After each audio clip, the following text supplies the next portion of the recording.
श्रीमद्भागवतम स्कंद प्रथम अध्याय 11 भगवान श्री कृष्ण का द्वारका में प्रवेश। श्लोक संख्या 31। अनुवाद एवं तात्पर्य कृष्ण कृपा मूर्ति श्री श्रीमद् अभय चरणारविंद भक्तिवेदांत स्वामी प्रभुपाद द्वारा। पत्न्यः पतिं प्रोष्य गृहानुपागतं विलोक्य संजात मनो महोत्सवः उत्तस्तुरारात् सहसा सनाश्रयात् साकं व्रतेर्व्रीडितलोचनाननः। बहुत ही वंडरफुल श्लोक है। इसमें विशेष बात देखिए आपने श्लोक में कितनी सारी चीजें एक ही अल्फाबेट से शुरू होती है। पत्नियां पति प्रोष्य पी है ना, फिर आगे मनो महोत्सवा एम, फिर सहसा सनाशयात स, फिर व्रतेर व्रीडित वी और लोचनानना ना। इसे कहते हैं काव्य अलंकार।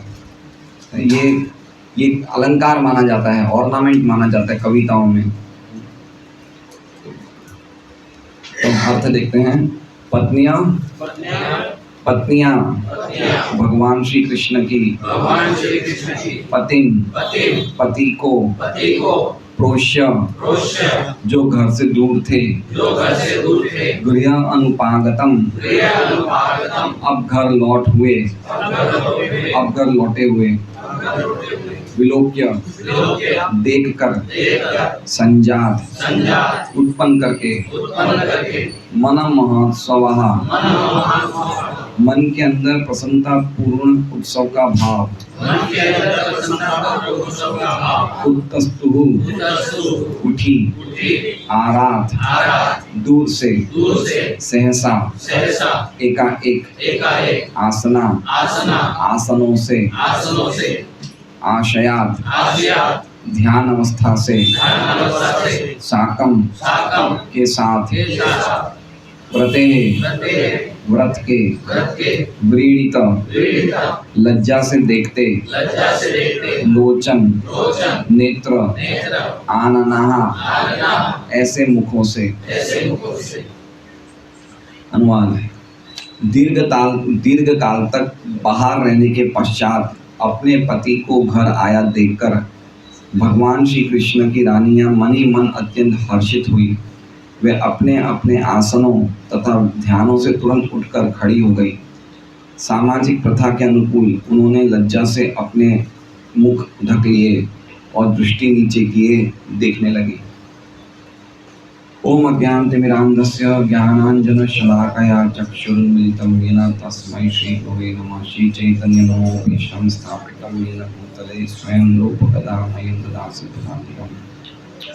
नाम शिष्टमनुमपीशति पुत्रमत्र स्वरूपं रूपं तस्याग्रजं गुरुपरिमार्जनं गोष्ठवाटिं राधाकुण्डं गिरिवरम् अहोराधिका माधवाश्रमं प्राप्तुं यस्य प्रतिकृपया श्रीगुरुं तस्मै वन्देऽहं श्रीगुरोः श्रीपदकमलं श्रीगुरुं वैष्णवांश्च श्रीरूपं सगजातं सैनं रघुनाथान्वितं तं सजीवं साद्वैतं सावधूतं परिजनसहितं कृष्णचैतन्यदेवं श्रीराधा कृष्णपादान् सैकण्डलिका शिवशाखां गुरु वैष्णव भगवान तीन स्मरण है विघ्न विनाशनाय सर्व निजवांछित पूर्ण।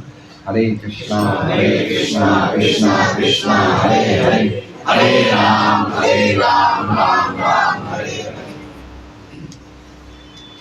थोड़ा श्लोक देख के थोड़ा समझने में मुश्किल है ये। पहले हम बता दें कि हमने 28 और 29 श्लोक जो किए थे उनमें भगवान का अपने माता पिता के साथ क्या आदान प्रदान हुआ, विशेष रूप से माताओं के साथ, उसकी हमने चर्चा करी। और श्लोक संख्या 30 से 35 के बीच में उनकी रानियों के साथ क्या उनकी डीलिंग्स थी, क्या उनके आदान प्रदान था, उसकी हम चर्चा करेंगे। तो श्लोक संख्या 30 आप लोग ने पिछली बार सुना होगा। भगवान अपने महलों में प्रविष्ट हुए जो सभी प्रकार से परिपूर्ण थे और उनमें भगवान की पत्नियां रहती थी और 16,000 से अधिक थी। ये श्लोक लास्ट टाइम आप लोगों ने सुना था। अब उन महलों में प्रवेश करने के बाद उनकी रानियों ने, उनकी पत्नियों ने किस प्रकार रिएक्ट किया, उसकी चर्चा इन श्लोकों में होगी। आज के श्लोकों से शुरू होगी। कैसे उनका क्या रिएक्शन था।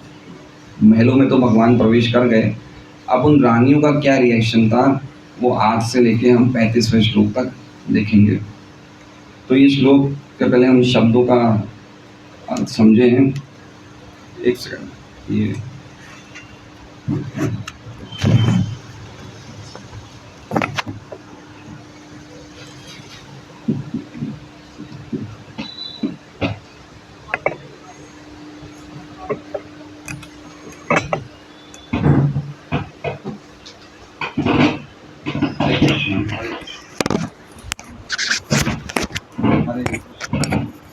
हरे कृष्ण। तो देखिए पत्नियां,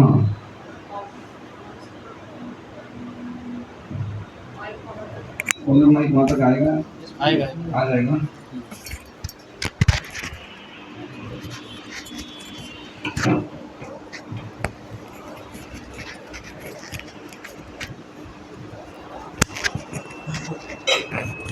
हरे कृष्ण, हरे कृष्ण। पत्नियां मतलब भगवान श्री कृष्ण की पत्नियां। प्रोष्य मतलब घर से दूर गए हुए, घर से दूर गए हुए। और फिर आएगा गृहान। गृहान मतलब अब घर को। उपागत मतलब लौट के आए हुए। ठीक है, कौन लौट के आए? अपने पति, उनके पति। ठीक है, तो भगवान श्री कृष्ण की पत्नियां घर से दूर हुए, अब घर को लौट के आते हुए अपने पति को, ठीक है, आरात, आरात यहाँ पे है, ये देखा आरात नीचे, दूर से। आरात मतलब दूर से, और विलोक्य मतलब देखकर। तो उनके पति को दूर से देखकर क्या हुआ? तो कह रहे हैं संजात मनोमहोत्सवा। संजात मतलब जन्म लिया या उत्पन्न हुआ। मन में महोत्सव मतलब मन में बड़ा आनंद उत्पन्न हुआ, मन में बड़े प्रसन्नता हुई, बहुत महान सुख मिला उन्हें। संजात मनो महोत्सवा। तो उसके बाद क्या हुआ? उस समय उनकी क्या स्थिति हुई? जब उनको मन में बड़ा आनंद हुआ तो उस समय क्या हुआ? रानियों को व्रीडित लोचनानना। व्रीडित मतलब लज्जा के कारण झुक गए, लज्जा के कारण झुक गए। क्या झुक गए? लोचन, लोचन मतलब आँखें, और आनना मतलब मुख, है ना। तो पहले तो उन्होंने देखा भगवान को, दूर से आते हुए भगवान को देखा, लेकिन देखने के बाद उनके मन में इतना आह्लाद हुआ, इतना आनंद हुआ, तो उन्होंने अपने आप ही शर्म से अपने नेत्रों को और अपने मुख को नीचे कर दिया। फिर उसके बाद क्या कह रहे हैं? व्रते। व्रते मतलब वो स्त्रियां जिनके पति बाहर रहते हैं, उनको कुछ व्रतों का पालन करना पड़ता है ना। तो कह रहे हैं व्रतों के साथ, व्रते और आसन, ये रहा आसन। आसन मतलब वहाँ पे जहाँ पे वो लोग बैठे हुए थे। और आशयात, आशयात मतलब वो जो भी ध्यान कर रहे थे, है ना। व्रत, आसन और ध्यान, समझ गए? व्रत, आसन, ध्यान। हाँ, साकम मतलब के साथ, साकम मतलब के साथ। तो किसके साथ? व्रत के साथ, आसन के साथ और ध्यान के साथ, साकम के साथ। सहसा, सहसा मतलब एकाएक, अचानक। उत्थस्तु मतलब उठ गए। ठीक है, तो अलग अलग वर्ड्स अलग अलग जगह हैं। अब समझे कितना वंडरफुल मीनिंग है इसका। तो अब देखिए, ये हो गया भगवान श्री कृष्ण की पत्नियां। नहीं चल रहा है ना, एक। ठीक है, दो क्या हो गया? प्रोष्य, बाहर दूर, घर से दूर रहते हुए। तीसरा, अब घर को, इसका मतलब गृहान। उपागत मतलब लौटते हुए, 4 नंबर। पति, अपने पति को, 5। ठीक है, अपने पति को आरात, दूर से, 6। विलोक्यात, 7, देखकर। ठीक है, क्या हुआ? संजात मनोमहोत्सव, मन में बड़ा आनंद का जन्म हुआ, मन में बड़ा आनंद, प्रसन्नता हुई, बड़ा सुख मिला उन्हें, 8। और उस समय क्या हुआ? व्रीडिता, 9। लोचना, 10 आनना 11 शर्म के कारण उनकी आंखें और उनके मुख नीचे झुक गए और उस समय उन्होंने क्या किया, अपने व्रत 12 आसन 13 और आशयात मतलब अंतःकरण मतलब मन में जो ध्यान करते हैं 14 साकम के साथ 15 सहसा एकाएक 16 उत्तस्तु 17 उठ गए। ठीक है, अब देखिए क्या अर्थ बनता है इसका, अद्भुत अर्थ है इसका। तो ये समझने जैसा है कि भगवान की पत्नियां ने अपने घर से दूर गए हुए, हरे कृष्ण, अपने घर से दूर गए हुए अपने पति को जब लौटते हुए देखा दूर से, तो उनके मन में महान आनंद उत्पन्न हुआ और उस समय उनकी शर्म के कारण आंखें, पत्नी को देख के पत्नी को शर्म नहीं आती है ना, और ऐसा भी नहीं था, सबके सामने थे। भगवान अभी अपने प्राइवेट क्वार्टर्स में थे, पिता के घर से अब अपने खुद के घरों में आए हैं। लिखा था ना पिछले श्लोक में, स्वभवनम मतलब अपने खुद के घरों में आए हैं। तो उसमें पत्नी और पति थे, तो उसमें उनको शर्म नहीं आनी चाहिए, लेकिन फिर भी वो धर्म था कि लज्जा का भाव होना चाहिए। तो लज्जा से उन्होंने अपनी आंखें और अपने मुख को नीचे कर दिया और अपने व्रत के साथ, अपने आसन के साथ और अपने ध्यान के साथ वो सहसा एकाएक अचानक उत्थस्तु उठ गए। ठीक है, समझिए श्लोकार्थ। सबसे पहला कार्य हम श्लोक का अर्थ समझे, क्या कहना चाहते हैं, और पर्टिकुलरली उन शब्दों से द्वारा समझेंगे तो हमें बहुत अच्छा लगेगा। अब ये श्लोक को हम याद कर सकते हैं या बार बार पढ़ सकते हैं और दिन भर ये श्लोक का मनन कर सकते हैं। ये अभी हमें सभी प्रकार की शोक मोह भय से नाश कर देगा अगर दिन भर हम प्रयास करेंगे मनन करने का। तो श्रीधर स्वामी की टीका हम पढ़ते हैं। प्रभुपाद जी का हमने अनुवाद पढ़ लिया, श्रीधर स्वामी की टीका पढ़ते हैं। प्रोष्य का अर्थ बता रहे हैं दूसरे देश में रहने वाले, दूसरे देश में मतलब दूर रहने वाले, घर से दूर रहने वाले। आराध मतलब दूर से जिन्होंने देखा तो उनके मन में महोत्सव हुआ, ऐसी पत्नियों ने अपना आसन मतलब देह से आसन को छोड़ दिया। आसन मतलब जहाँ बैठे थे, शरीर को छोड़ दिया, मतलब आसन मतलब क्या हुआ, शरीर को छोड़ दिया, है ना। हम कहीं बैठे हुए तो शरीर के द्वारा ही बैठे हुए ना, कोई भी जगह बैठे हैं, तो कहने का मतलब कि भगवान को देख के इतना आनंद हुआ कि उन्होंने अपने शरीर को छोड़ दिया, आसन को छोड़ दिया। फिर क्या छोड़ दिया, आशयात मतलब वो अपने अंतकरण में उनको भगवान का जो ध्यान कर रहे थे उस ध्यान को छोड़ दिया। अब जब सामने ही भगवान आके तो ध्यान करने की क्या ज़रूरत है, समझ रहे हैं। जब सामने ही भगवान आके ध्यान करने की क्या ज़रूरत है, तो ध्यान को छोड़ दिया। और एक अंतकरण का अर्थ ये हुआ कि उनको लज्जा आई। लज्जा कहाँ आती है, लज्जा कहाँ जन्म लेती है, मन में। तो उन्होंने क्या किया, श्रीधर स्वामी कह रहे हैं, उन्होंने लज्जा के कारण, ये लज्जा उनको रोक रही थी भगवान से मिलने के लिए। लज्जा कहाँ उत्पन्न हुई, मन में, और मन में उत्पन्न हुई लज्जा उनको व्यवधान कर रही थी भगवान से मिलने के लिए। तो उन्होंने उस लज्जा को भी त्याग दिया। एक अर्थ ये होता है, समझ रहे हैं। आशयात के दो अर्थ होते हैं, एक तो वो ध्यान कर रहे थे, वो ध्यान को छोड़ के अब सीधे भगवान आ गए तो ध्यान को छोड़ दिया। और एक आसन को खुद उड़ गए, अपना आसन त्याग दिया, ध्यान छोड़ दिया।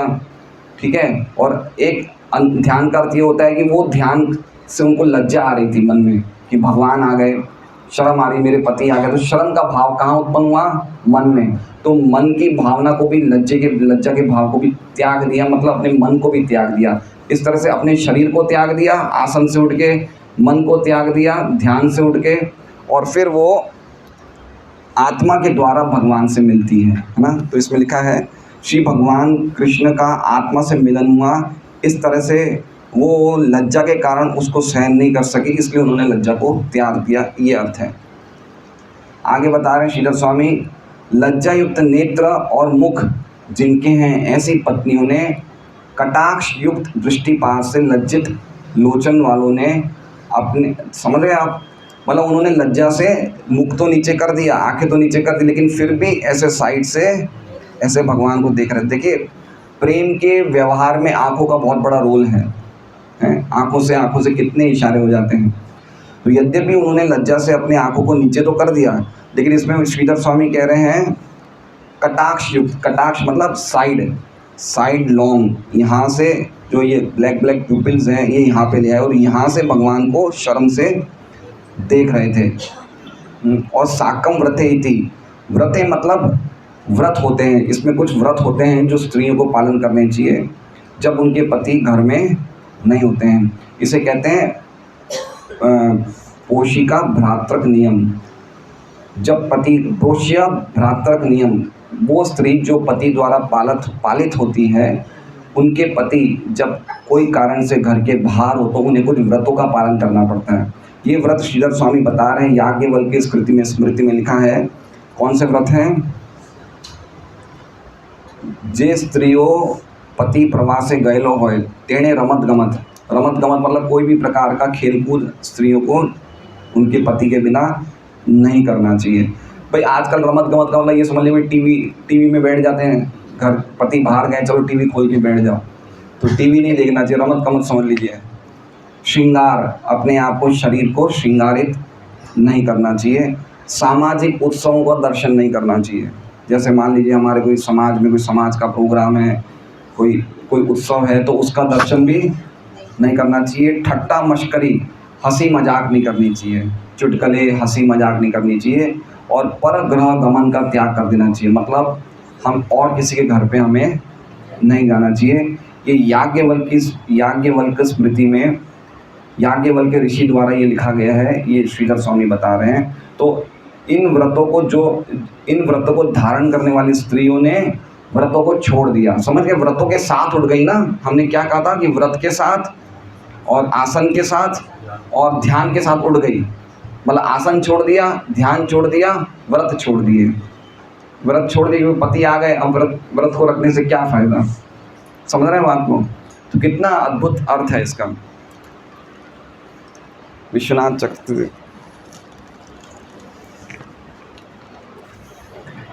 चक्रवर्ती ठाकुर कह रहे हैं, कृष्णा इन 16,108 महलों में प्रवेश करते हैं और हर एक रानियों के साथ अपने अलग अलग रूपों में विस्तारित हो जाते हैं। ठीक है, तो 16,108 रूपों में भगवान विस्तारित हो गए, क्योंकि एक रानी तो है नहीं, 16,000 रानी हैं, सबके साथ भगवान को आदान प्रदान करने, तो एक रूप से कैसे कर सकते हैं? तो विश्वनाथ चक्रवर्ती ठाकुर कह रहे हैं कि 16,108 रूपों में भगवान 16,108 महलों में प्रवेश करते हैं।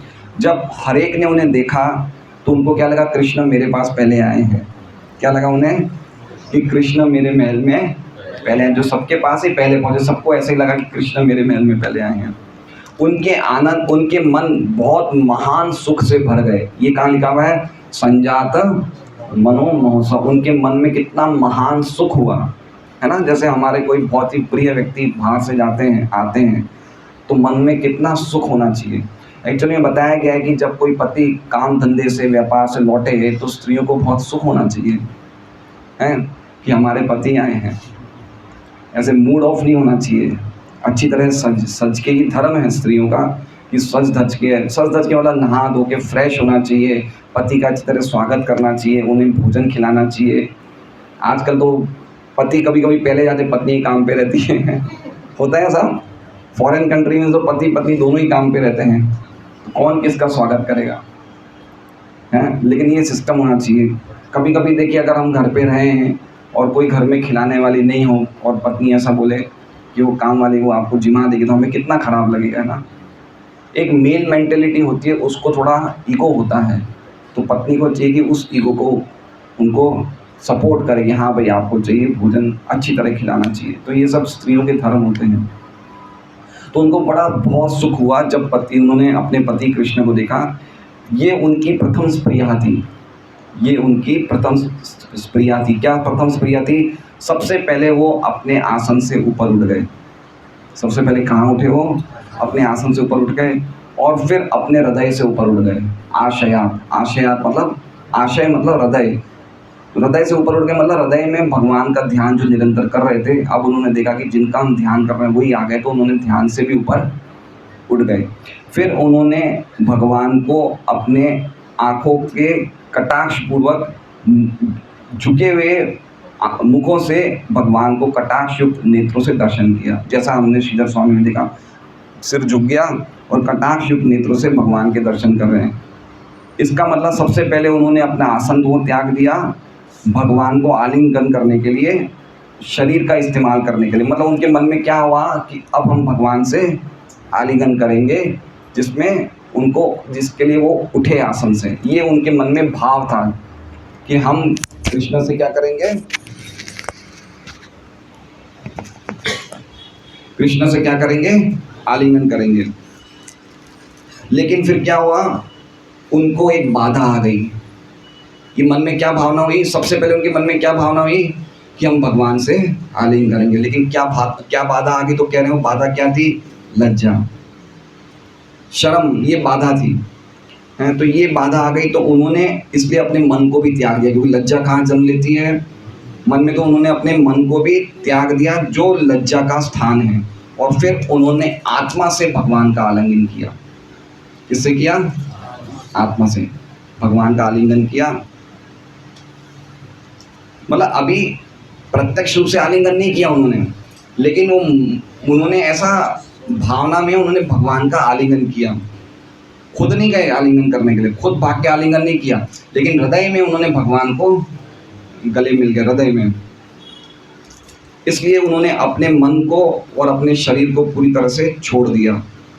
जब उन्होंने अपने प्रिय को देखा तो तुरंत वो प्रेम के आनंद के कारण, अब ये बहुत ऊंची बातें हैं, हम खाली पढ़ सकते हैं, हमारी वो स्टेज है नहीं, इसलिए हम खाली पढ़ के अप्रिशिएट कर सकते हैं। उन्होंने फिर अपने जब प्रिय को देखा तो अचानक वो प्रेम के आनंद से उत्पन्न होने के कारण वो बेहोश हो गई, क्योंकि वो उनको छूना चाहती थी, हैं। और इसलिए वो गहरी निद्रा में या चेतना जब खो जाती है, तब जैसी स्थिति होती है वैसी स्थिति उनकी हो गई, जिसमें मन का कोई भी व्यवधान नहीं था। तो ये विश्वनाथ चक्रवर्ती ठाकुर ने अपना रियलाइजेशन किया कि रानियों की क्या स्थिति हो गई थी। आगे विश्वनाथ चक्रवर्ती ठाकुर भी वही बात बता रहे हैं। याज्ञवल्क्य ने व्रतों के बारे में कहा है। क्या व्रत है, क्रीडाम शरीर संस्कारम समाजोत्सव दर्शनम हास्यम पर गृहे यानम त्यजेत प्रोषित भर्तृका। प्रोषित भर्तृका, प्रोषित मतलब बाहर गए हुए, भर्तृका मतलब पति जो बाहर जाते हैं, और पति जिसके द्वारा स्त्री पालित होती है उसकी व्रत हैं। कौन कौन से व्रत हैं, पति के नहीं होने पे स्त्रियों को खेल कूद बंद कर देना चाहिए, शरीर को साफ करना बंद कर देना। शरीर को साफ करना मतलब सजाना, ऐसा नहीं कि नहाना नहीं है, स्नान वान करना है, श्रृंगार नहीं करना है, ठीक है। समाज में कोई उत्सव हो रहे हैं उन्हें नहीं देखना चाहिए, ठटी हंसी मजाक नहीं करनी चाहिए, और किसी और के घर नहीं जाना चाहिए। बहुत इंपॉर्टेंट है। देखिए ये क्या हमारे सिस्टम होते थे, अब सब बंद हो गया। हम लोग बोलते हैं इतने रेप्स हो रहे हैं, ये हो रहे हैं, स्त्रियां जब घर से बाहर जाती है सब अनिष्ट होना शुरू हो जाता है ना। स्त्रियों का घर पे ही काम है। प्रभुपाद जी ने ये रिवॉल्यूशन लाया कि स्त्रियां प्रचार करने जाएं, बुक डिस्ट्रीब्यूशन करने जाएं, प्रीचिंग करने जाएं, ये बहुत अच्छी बात है, लेकिन इसके अलावा नहीं जाए। इसके अलावा उनका स्थान है कि पति के साथ ही रहें, ये स्थान है। इस तरह से वो अपने व्रतों के साथ उड़ गई। आप समझ रहे हैं, व्रतों के साथ उड़ गई मतलब उन्होंने व्रतों को भी छोड़ दिया, व्रतों के साथ उड़ गई, व्रत भी उड़ गए उनके साथ। जैसे कहते हैं उड़ गए, तो व्रत भी उड़ गए उनके साथ। यद्यपि उनको इस स्थिति में सही नहीं था पति के सामने जाने का। आप समझ रहे हैं, उन्होंने व्रत धारण किए थे ये सब, और व्रत में उनको, वो व्रत में सजे हुए नहीं थे, बिल्कुल सिंपल अवस्था में थे। तो ये स्थिति तो सही नहीं ना। हमने अभी क्या कहा, पति के सामने तो सज धज के जाना चाहिए, और वो ऐसी अवस्था में नहीं थे, तो व्रत तो उन्होंने छोड़ दिए। लेकिन व्रत छोड़ने के बाद क्या करना चाहिए वो नहीं कर पाए। क्यों नहीं कर पाए, क्योंकि उनको इतना आनंद हुआ भगवान को देख के कि अपने को साजना सजाना संवारना वो भूल गए। पॉइंट समझ रहे हैं आप। तो इसलिए उन्होंने व्रतों को तो छोड़ दिया, लेकिन अपने आप को वापस वो सजा नहीं पाए, और इसलिए वो तुरंत उड़ गए। और इस स्थिति में देख के भगवान और भी ज़्यादा प्रसन्न हुए। क्यों, क्योंकि उनके हृदय में इतना प्रेम था। पति को सामने सज धज के जाना चाहिए, लेकिन जब भगवान ने देखा कि प्रेम के कारण भूल गए हैं, तो भगवान को बड़ी खुशी हुई कि चलो इसके कारण वो भूल गए हैं, नहीं तो वो जरूर सस्ते। ये विश्वनाथ चौधरी ठाकुर ने कहा है।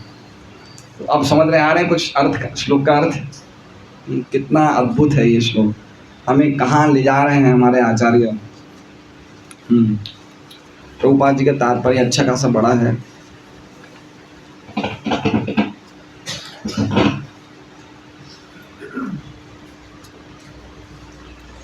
तात्पर्य, जैसा कि ऊपर कहा गया है, श्री भगवान अपनी 16,108 रानियों के महलों में प्रविष्ट हुए। इसका अर्थ ये है कि भगवान ने तुरंत ही अपना विस्तार उतने अंशों से कर लिया जितनी रानियां तथा महल थे, और उन सबों में एक साथ पृथक पृथक प्रविष्ट हुए। अच्छा, अब इसमें देखिए, भगवान ने 16,000 जो रूप पे विस्तार किया, उन रूपों में कोई भी डिफरेंस नहीं था, है ना। वो सब एक ही रूप थे, उनमें कोई भी डिफरेंस नहीं था। इसको कहते हैं प्राभव प्रकाश। भगवान का प्रकाश हुआ, लेकिन उनके रूपों में कोई अंतर नहीं है। अलग अलग भगवान अपने अलग अलग रूपों में प्रकाश करते हैं, लेकिन कुछ कुछ रूपों में डिफरेंस। जैसे बलराम जी भी भगवान के ही प्रकाश हैं, लेकिन बलराम जी के रूप में और कृष्ण के रूप में थोड़ा डिफरेंस है। शक्ति एक ही है, लेकिन डिफरेंस है। लेकिन यहाँ पे जितने भी 16,108 रूप थे, उनमें कोई भी प्रकार का अंतर नहीं था। यहाँ पर उनकी अंतरंगा शक्ति की एक और अभिव्यक्ति हुई है। ये कैसे करते हैं भगवान? अपनी अंतरंगा शक्ति के द्वारा इतने सारे रूपों का प्रकाश करते हैं। ठीक है, भगवान की अनेक शक्तियाँ हैं, जिसमें शक्तियाँ मतलब समझ रहे हैं, उनकी शक्ति है ना। तो एक अंतरंगा शक्ति है, जिससे वो अंतरंगा शक्ति मतलब उनकी खुद की निजी शक्ति, पर्सनल, जो उनसे कभी अलग नहीं होती है। और एक है बहिरंगा शक्ति, जो इनसे अलग हुई हुई है। वो कौन सी है? जो इस जगत का निर्माण करती है ना, माया शक्ति बोल सकते हैं। और एक है तटस्था शक्ति, जिसमें हम जीवों की स्थिति है, तट पे रहते हैं, तट पे स्थित रहते हैं। हम चाहें तो माया की शक्ति में जा सकते हैं, या फिर हम चाहें तो भगवान की निजी शक्ति में जा सकते हैं। ये हमारा इंडिपेंडेंस हमें दी है भगवान ने। तो ये अलग अलग शक्तियाँ हैं। तो भगवान ने अपने अलग अलग रूपों का विस्तार माया शक्ति से नहीं किया, क्योंकि माया शक्ति भगवान को छू नहीं सकती है। भगवान ने अंतरंगा शक्ति से अपने रूपों का विस्तार किया। वे इच्छा अनुसार अनेक आध्यात्मिक स्वरूपों में अपना विस्तार कर सकते हैं, यद्यपि वे अद्वितीय है। अद्वितीय मतलब समझ रहे हैं? अद्वितीय मतलब उनके अलावा कोई दूसरा पुरुष है ही नहीं इस जगत में। अद्वितीय, अद्वितीय मतलब उनके अलावा और कोई पुरुष इस जगत में है ही नहीं, वही एकमात्र पुरुष है। ठीक है, अब इसको आगे प्रभुपाद जी समझाते हैं, क्यों अद्वितीय क्यों कहा है, वो समझा रहे हैं। श्रुति मंत्र से पुष्टि होती है कि परम पूर्ण एक है, किंतु इच्छा अनुसार वे अनेक बन जाते हैं। तो सिर्फ भगवान एक ही हैं, लेकिन जब भगवान की इच्छा होती है, वो श्लोक का, श्रुति मंत्र का वो श्लोक है, वो क्या है?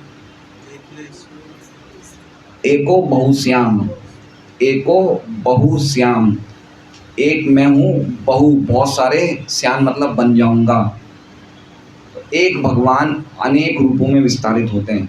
हम भी भगवान के रूप हैं, हम भी भगवान के रूप हैं, लेकिन हम कौन सा रूप हैं, वो प्रभुपाद जी आगे बताएंगे। परमेश्वर के ये अनेक विस्तार पूर्ण तथा भिन्नांशों के रूप में होते हैं। तो परमेश्वर, अब प्रभुपाद जी खाली इसी बात को पूरा ढंग से समझा रहे हैं कि 16,108 रूपों में भगवान आते हैं। तो इसी चीज़ को फंडामेंटली प्रिंसिपल वे में समझा रहे हैं कि क्या अर्थ होता है इसका। तो इसमें प्रभुपाद जी कहते हैं परमेश्वर के अनेक विस्तार। तो भगवान एक से बहुत बन गए। पहले क्या लिखा था? एको बहुश्याम, मैं एक हूँ, अनेक बन जाऊंगा। क्यों बनते हैं अनेक? अपने आनंद के लिए, आनंद की वृद्धि के लिए एक से अनेक बन जाते हैं।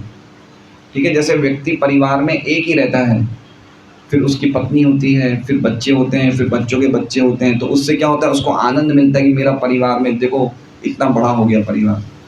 ठीक है, तो उसी प्रकार से भगवान एक से अनेक हो जाते हैं अपने आनंद की वृद्धि के लिए। ठीक है, आनंद के वर्धन के लिए। अब वो जो अनेक हो गए, वो कैसे कैसे उनका क्लासिफिकेशन है, वो प्रभुपाद जी समझा रहे हैं। क्या कह रहे हैं प्रभुपाद जी? कि परमेश्वर के अनेक विस्तार पूर्ण तथा भिन्नांशों के रूप में होते हैं। एक होते हैं पूर्ण रूप, एक होते हैं भिन्नांशु। तो हम भी भगवान के रूप हैं, लेकिन हम कौन से हैं? भिन्नांश। भिन्न अंश मतलब हम भगवान से अलग हुए हुए हैं, इसलिए हमारे में भगवान के समान शक्ति नहीं है। और एक है पूर्णांश या स्वांश, वो भगवान के एक साथी हैं और वो भगवान से शक्ति में बिल्कुल समान है। जैसे विष्णु तत्व सब आ रहे हैं कहाँ से? कृष्ण से। ओरिजिनल आदि पुरुष कौन है? कृष्ण। वो अनेक रूपों में विस्तार करते हैं, विष्णु तत्व में विस्तार करते हैं और जीव तत्व में विस्तार करते हैं। हम सभी भगवान के रूप हैं, लेकिन हम क्वांटिटी में एक नहीं हैं, क्वालिटी में एक हैं। समझ रहे हैं? हम भिन्नांश हैं। आगे प्रभुपाद जी बता रहे हैं भिन्नांश का क्या अर्थ होता है। भिन्नांश उनकी शक्ति के गोतक हैं और पूर्णांश उनके व्यक्तित्व की अभिव्यक्तियां हैं। मतलब हम क्या है? भगवान की शक्तियां हैं। और जो विष्णु तत्व वो क्या है? वो भगवान के व्यक्तित्व हैं। हम भगवान की शक्तियां हैं और वो स्वयं भगवान ही हैं, भगवान की अभिव्यक्तियां हैं। इस प्रकार भगवान ने अपने 16,108 पूर्ण अंश प्रकट किए और प्रत्येक रानी के महल में एक ही साथ प्रविष्ट हुए। इसे वैभव या भगवान की दिव्य शक्ति कहा जाता है। चूंकि वे ऐसा कर सकते हैं, अतः वे योगेश्वर भी कहलाते हैं। सामान्यतया कोई योगी अपना अधिक से अधिक 10 गुना विस्तार कर सकता है, लेकिन श्री भगवान इच्छा अनुसार कई हजार गुना या अनंत विस्तार कर सकते हैं। तो हमने देखा कुछ कुछ योगी ऐसे हैं, जैसे सौभरी मुनि हैं, कर्दम मुनि हैं, ये 8 या 9 रूपों में विस्तार कर देते हैं। कर्दम मुनि ने 9 कर्दम मुनि बन गए। वो योग शक्ति से इतने बन सकते हैं, लेकिन योग शक्ति से 16,108 रूप नहीं बन सकते हैं। तो इसलिए भगवान को योगेश्वर कहा जा रहा है कि सभी योगों के ईश्वर भगवान हैं, वो कुछ भी कर सकते हैं।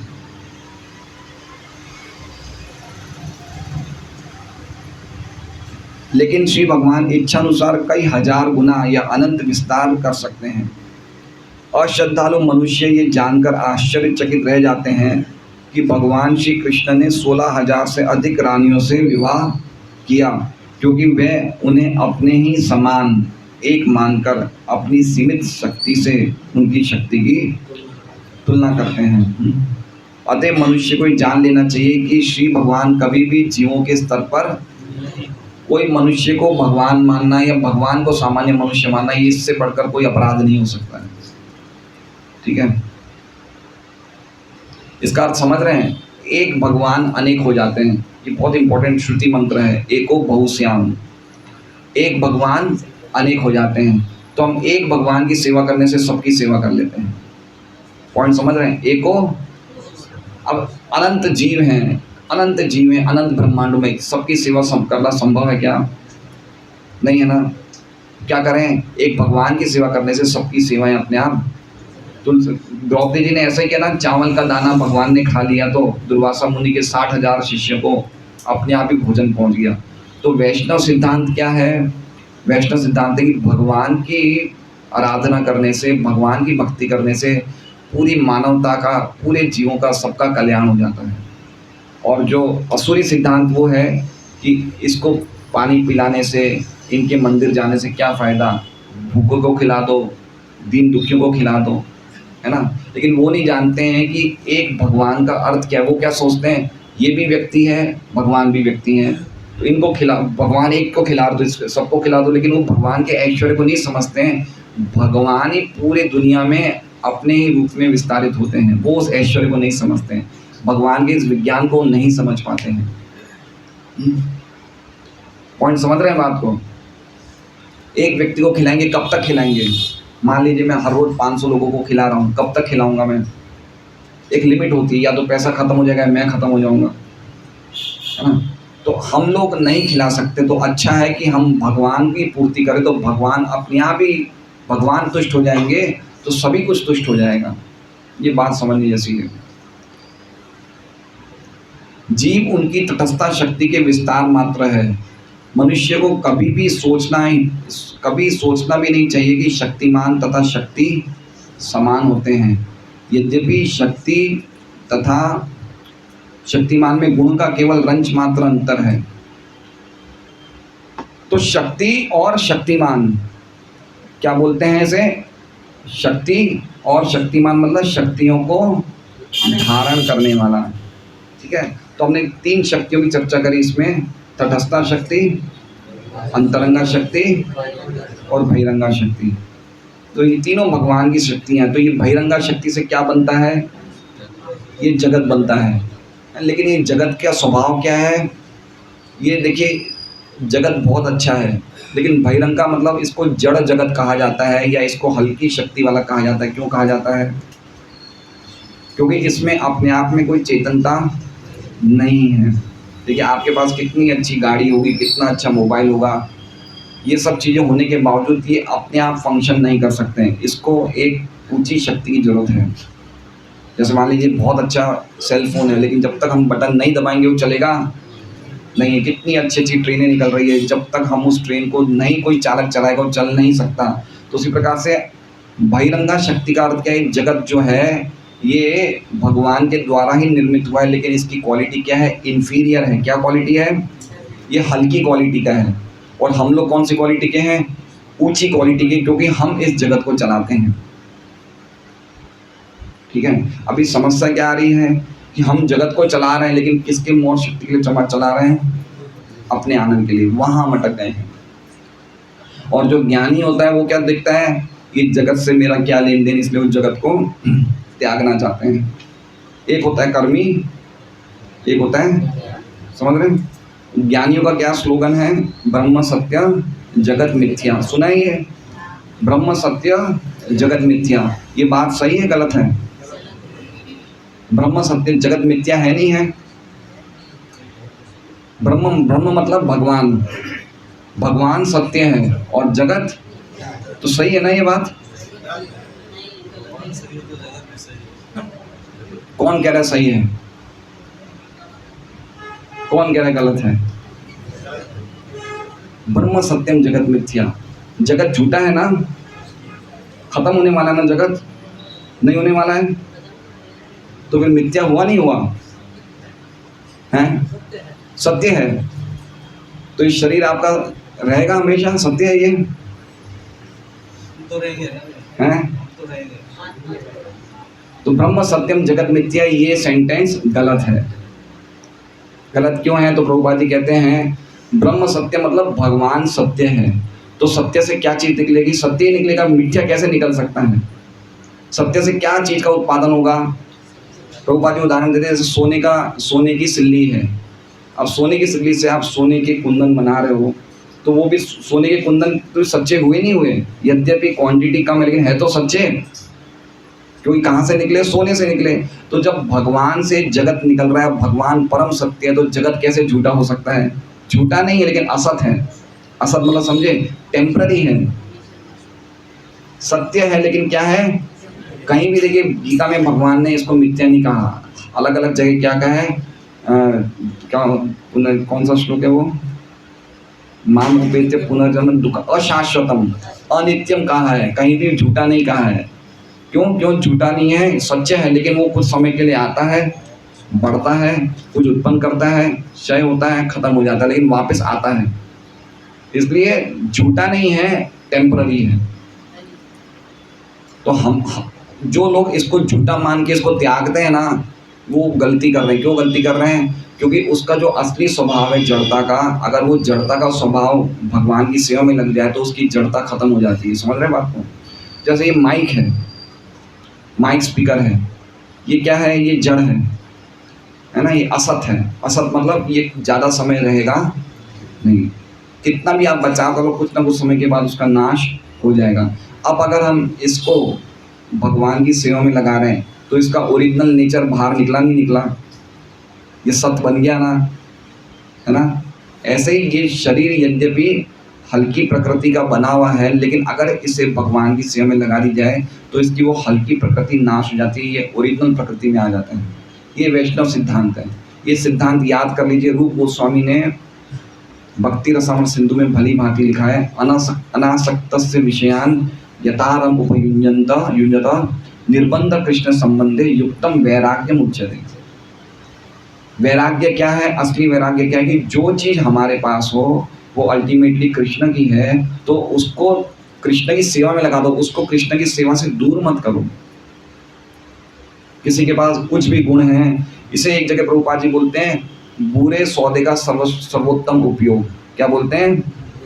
बुरे सौदे का सर्वोत्तम उपयोग। मान लीजिए जैसे अब राम तीर्थ जी ने एक स्कूटर खरीदा और स्कूटर आते ही खराब ही चला, तो हमने बोला कुछ तो इस्तेमाल करो, अब पैसे लग गए हैं, कुछ तो करो इसका, चलो सत्संग में जब कुछ तो इसका इस्तेमाल हो। तो उसी प्रकार से बुरा सौदा क्या है? ये शरीर क्या है?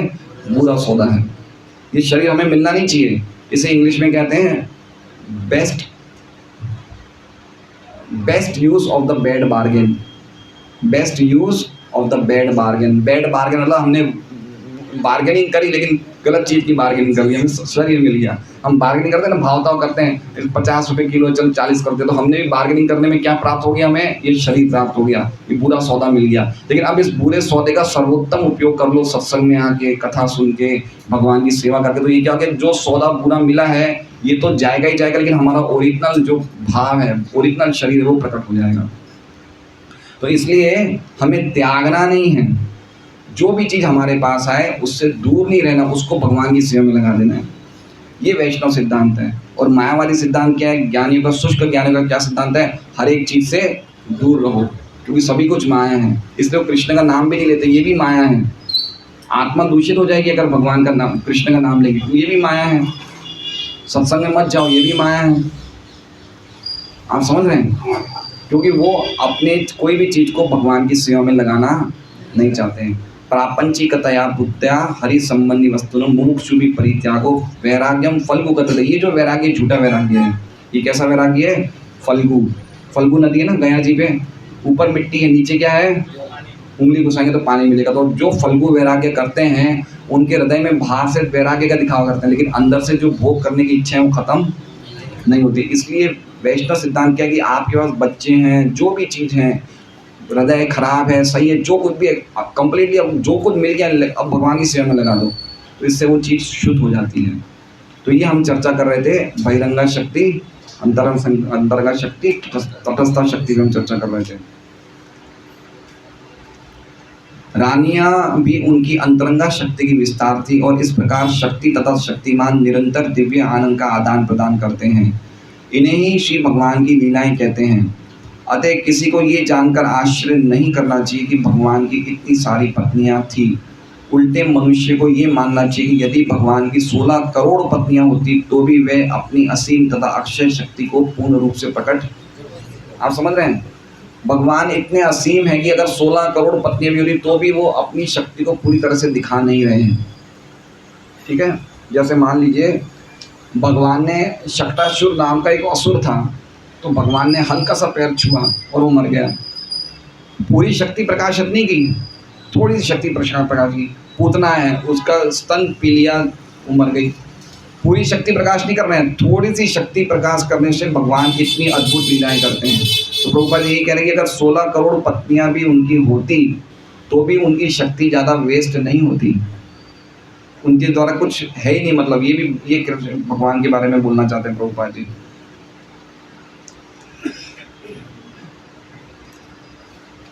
उन्होंने मात्र 16,000 पत्नियों से ब्याह किया और उनमें से प्रत्येक के महल में ये दिखाने हेतु प्रवेश किया कि इस पृथ्वी पर कोई मनुष्य कितना ही बलवान क्यों न हो, वो न तो उनकी समता कर सकता है, न उनसे बढ़कर है। अतः न तो कोई उनके समान है, न उनसे बढ़कर है। श्री भगवान सभी विषयों में सदा महान है। शाश्वत सत्य यही है कि ईश्वर महान है। गॉड इज ग्रेट, ये शाश्वत सत्य है। लेकिन कितने महान है, जब हम भागवतम पढ़ेंगे तब पता चलेगा कितने महान है। ज़्यादातर एक कहावत है भगवान महान है, लेकिन कितने महान है और हम कितने डाउन हैं, जब हम ऐसे पढ़ेंगे तो पता चलेगा। तो यहाँ तक सब समझ में आ रहा है आप लोग को बहुत अच्छी तरह, सिंपल वे में। अतः कुरुक्षेत्र के युद्ध के कारण दीर्घ काल तक घर से दूर रहने वाले अपने पति को जो ही रानियों ने कुछ दूरी पर देखा तो वे ध्यान की निद्रा से जग गई और अपने प्रियतम के स्वागत हेतु तैयार हो गई।